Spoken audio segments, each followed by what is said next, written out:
وإليكم الآن مشاهدينا الأندية المتأهلة إلى دور 16 بانتظار القرعة يوم الاثنين المقبل على بين سبورتس الإخبارية.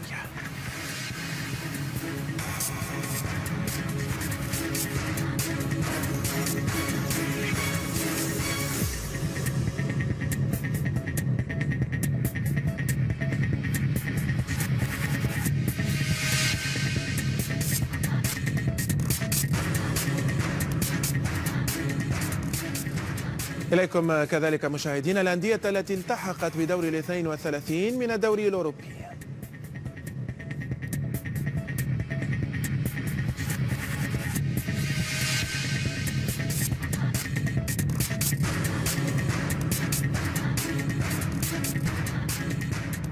أعلن نادي روما اليوم تمديد عقد مهاجمه الأرجنتيني الدولي دييغو بيروتي حتى العام 2021.